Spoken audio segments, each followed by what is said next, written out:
23 changes you maybe missed in Minecraft 1.17. Minecraft's Caves and Cliffs update brings along some pretty big status quo changes. And while everyone talks about those, some of the smaller tweaks might get neglected. So let's get caught up to speed and see exactly what changed in the update. And hey, the YouTube stepdad bets that you can't subscribe to the channel with your device upside down. So to prove him wrong, flip your screen and poke that red sub button above. It's free and it helps out a ton. Number 1. Shulker boxes are a crucial item to get your hands on. But while they're great for storage, they're not the best for item security. For an example, if you took all of your best valuables and enchanted tools into this one box, then if you dropped it into lava or something, all of it would get destroyed, even if it was netherite. But now we might have a chance to save some. In 1.17, a shulker box will pop when destroyed, allowing some of the items to escape the danger. Number 2. Grass path blocks can add a nice bit of detail to any roads that you plan on making, but since its addition, it's been quite annoying to work with. Since you can only make this path block with grass, if you broke the block and then placed it back with dirt, you need to wait for the grass to spread before you even fix it. Well, that's no longer an issue, since you can now make this with dirt, coarse dirt, podzol, and mycelium. Thankfully so. Number 3. Lapis lazuli is kind of the odd one out when it comes to Minecraft minerals. I mean, it's arguably the least useful, since it's just for enchanting and dyeing,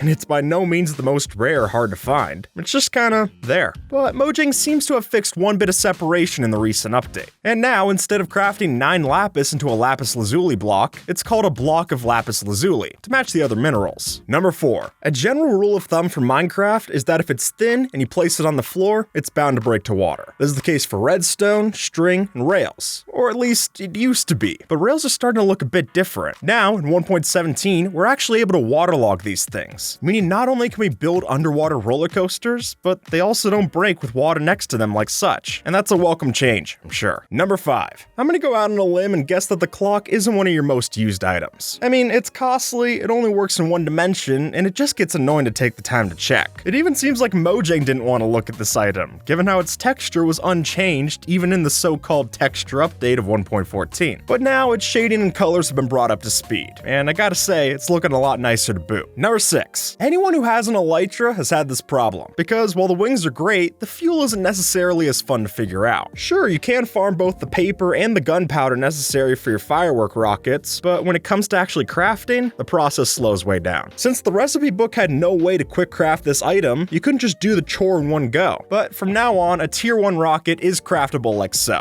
and I'm glad to see it. Number 7. Although pufferfish are great in water-breathing potions, it's not a bright idea to consume one of these things. But as it turns out, Mojang has slowly been dampening their effects across the recent updates. In 1.16.2, it was made to give nausea 1 instead of nausea 2, and now with this one, the poison has been halved from 4 down to 2. And while the level of nausea doesn't affect its potency, this change to the poison actually makes these a lot easier to swallow. Number 8. Minecraft's credits are historically a weird sight to see. Going on for a total of 27 minutes and 15 seconds, it's hard to even sit through the thing. I can't even say I've tried to read more than the first line. I always just skip it and move on. But if you want to give it a go, then the new update makes it a bit easier. Now, by holding down the space bar, you can speed up the playback of the end poem. Number 9. Suspicious Stew can be quite the toss-up, unless you know how to play your cards right. If you're smart with your flowers, then you can essentially make these into discount potions for regen, saturation, and more. But up until now, you couldn't use them on a full stomach. Though, in current versions of the game, we're able to slurp these down without a hassle, even if the hunger bar is full, letting you get some night vision even if you're stuffed. Number 10. Along with 1.17, Minecraft got a new ingot added to the mix. And with that, the community is of course looking for ways to farm the stuff. I mean, we've already got gold and iron farms, so a copper farm is inevitable. And fortunately, the drown now gives us that chance. In the current update, this mob now has a chance drop of a copper ingot instead of its gold one, which is nice, but I'm guessing it's pretty rusty after being down in the water. Number 11. If you're the sort that likes to hunt for your food, then fire aspect is a must. Trust me, it's a lot less hassle than running around with a flint and steel. But while we've previously just used these for the pigs, cows, and sheep that we keep at the farm, this enchant got a lot more useful for monsters. Now, if you kill a husk zombie or zombie villager with this and it happens to drop a potato, it'll be baked instead, giving you a much better food source if you happen to get it. Number 12. Most Minecraft mobs like to stay a certain size. I mean, there's the giant, but that's not much of an implementation. But if you're really looking for a big boss mob that rivals the likes of the Ender Dragon, then it might be worth typing out this command. As of the Caves and Cliffs update, slimes can now be summoned with a maximum size of 128, which is just ridiculous. And with a wonky hitbox to boot, this is truly a sight that you gotta see. Number 13. Minecraft has had its fair share of graphical quirks, so to speak, and a long-running one was the result of combining the absorption effect with something that changes your hearts like poison. In that case, you'd normally just see these extra hearts as empty, even though they still function like they were full. Well, now that discrepancy's been cleared up, since even when you're poisoned, these hearts will now show their usual yellow texture. Though worth noting is that the wither effect will still make these black, which I guess is fair. Number 14. To Mojang's credit, the 1.17 update seems to clean up a chunk of texture inconsistencies, and I'm sure you can thank the Vanilla Tweaks team for bringing some of those to the forefront. And among them, one that I'm sure that builders will be happy to see is that signs now match the planks texture from 1.14. Before now, they still had the old plank texture, even though they were added in the same update as the so-called texture update. But hey, better late than never. Number 15. The replace item command can be a lot of fun to play around with, whether that's giving yourself an N-Rod unicorn horn or putting a command block on a zombie's head. There are a lot of silly applications here. Though, as fun as it is, the replace item command no longer exists in 1.17. And while that's technically true, it's just been replaced with the other command, /item replace. And honestly, I'm not sure why it changed, but it's worth a heads up. Number 16. If you've ever killed a bunch of mobs at an XP grinder, then you're well and aware that these orbs could cause a ton of lag. So thankfully, the Carpet Mod team had a feature that would allow experience orbs to combine into larger entities so that you didn't have as many on screen. And while that was a great solution, it was only third party. That is, until now, where in recent versions, the orbs will actually merge to cut down on entity count. And it's a nice touch for sure.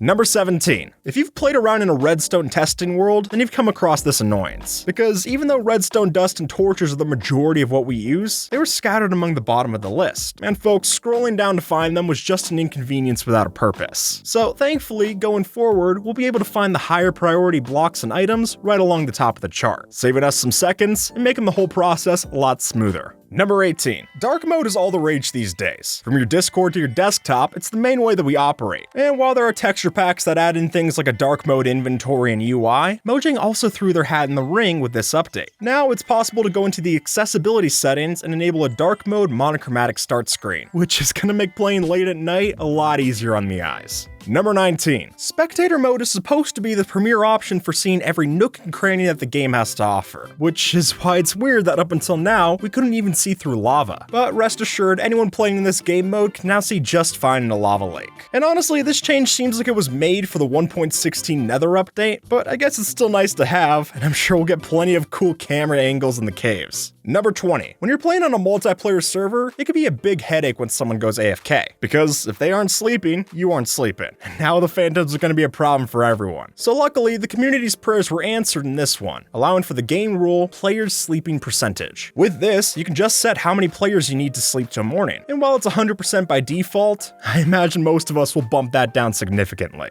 Number 21. If you take the time, NBT data can be a lot of fun to mess around with. And fortunately, 1.17 added even more fuel to that fire, if you want to call it that. Now, it's possible to give entities the tag has visual fire, which does right as it says on the tin. With this, you can make an entity look like it's on fire, but it won't take damage or burn the same as a real flame. And while I'm not sure it's practical, it is weird enough to try. Number 22. Sure, the anvil is a great item, but it's definitely got its share of limitations. And while most of us are familiar with the too expensive limit on level costs, there also exists a character limit for item names. Though the problem started to be that some items that were added in already had too long of a name, such as the new waxed, lightly weathered cut copper stairs at 41 characters. So to avoid that hassle, the limit has now been changed from 35 characters right up to 50. Number 23. Probably one of the biggest changes in this update is also quite likely to go underappreciated, because for so long, Minecraft has run off the Java 8 release from back in 2014. And to put that in perspective, we're now on Java 16 for the standard version. So thankfully, 1.17 allows us to run the game in the new version, which will not only help for performance, but also help the modding community use some more modern features, and all of which I'm excited to see. And with that, folks, weather that red sub button down below and have a good one, alright?